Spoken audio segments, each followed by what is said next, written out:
guys, Matthew Marr with MorrowInvest.com. I'm bringing you today's 2-minute tip of the day. I get asked a lot about how to flip a house. Okay, so I'm just going to run down a very brief explanation of how to flip a house. Now, if you go by any of the real estate books, they're going to get you really excited about real estate, and they're going to tell you a couple of things that I'm about to tell you now. They'll give you examples like this. They'll say, all right, you're going to buy a place with an after repaired value of $100,000, right? And you're like, man, that's great. What are you going to buy it for? Oh, you're going to buy it for $40,000. Right? You're going to put $20,000 worth of repairs,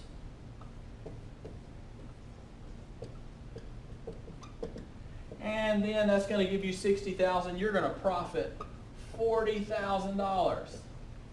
Man, aren't you excited? You're now a real estate investor.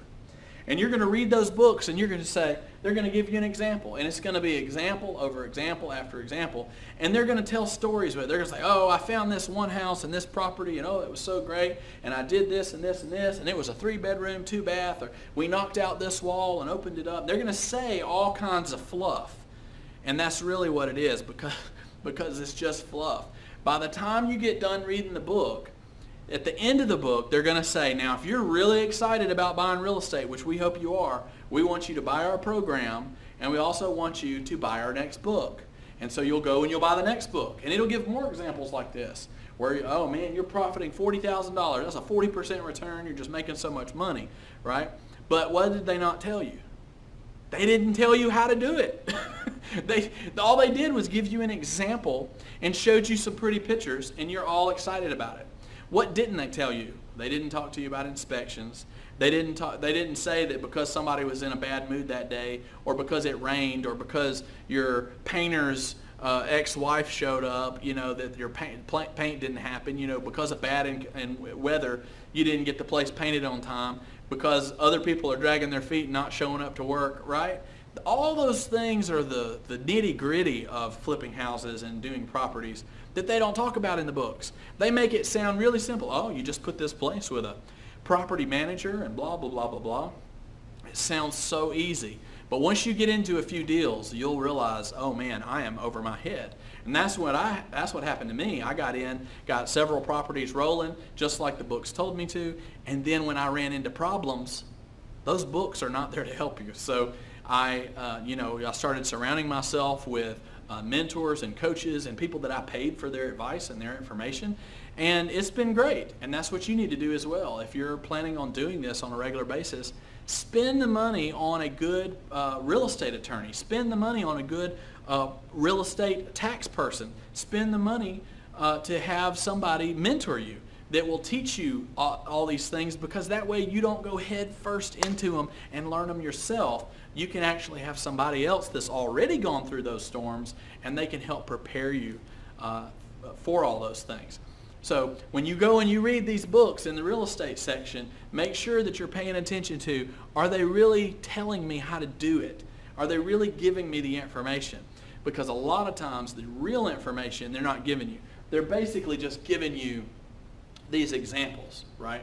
They're not talking about closing costs and all the other costs associated with doing a business, right? All right, I'm going to give you about $10,000 worth of advice right here if you're ready. We're going to go real fast.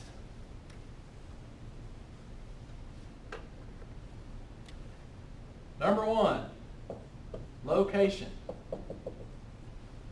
You need to know the area that you're working in. I would suggest, even though there's lots of mentors that can suggest that you can buy properties all over the country from wherever you are, and all you got to do is find bird dogs, they're called, that'll go out and take pictures of the property and all. I have not found that to be true. There are people that do it successfully. That has not been something I've been able to be successful in. For me, I need to at least see the property at some point, right? Now, we can do great things with technology. You can now go on Google Earth and you can drive the actual street that the place is on. You can get overhead views. You can do all the research you want from your laptop. It's very, very amazing. You can even go pull property records and things like that and schedule all these things and never actually see the property. And you can do that once you get started. But location is important, especially if you're going to be doing flips, because you need to know if you're in an area, just because there's houses for sale, that doesn't mean you want to buy those houses. Not to talk bad about Michigan. Michigan has had a huge amount of people leave Michigan, and they left all these houses, right? Well, does that mean you want to buy in Michigan? I don't know. It depends on what type of real estate business you're running. But people chase these bubbles. Do you want to be in a location where people are paying more for property value and there's a bubble happening where the money's just going up, up, up, up? No, right? But you want to be in a good, consistent area, and you need to know that area. So location.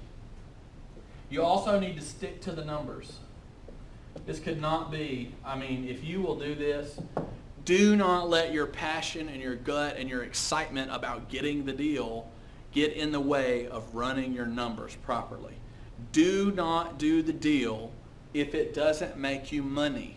And I'll have people that will say, well, we were going to make $20,000, but I'm okay with just, if we can just make $5, I'll still be okay.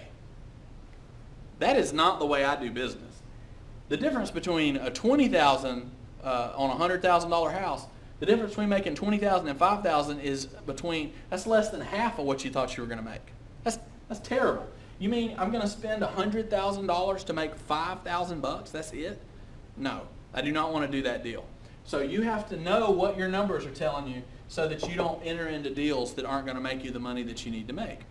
And there's plenty of deals out there. It's not like you're going to run out of deals. So just be patient and run the numbers and continue to do so. And don't let them. Don't buy something you shouldn't buy.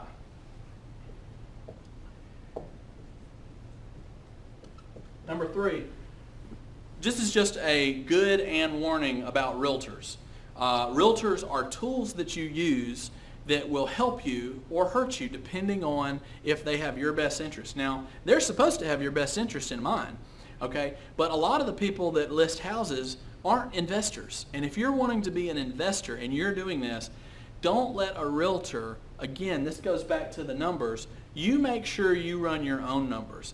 You want them to provide you with a CMA report and average days on market, and you want to know everything that they know about the market. But you are the one in the end that makes the decision, and it's your money that you're using, or you're using an investor's money, and it is absolutely vital that you don't let some realtor talk you into some sale, right? Oh, hey, you better hurry. We got 3 other offers in. That's okay. Let those 3 other offers go in. Don't get in a hurry to make an investment. Investments should take time.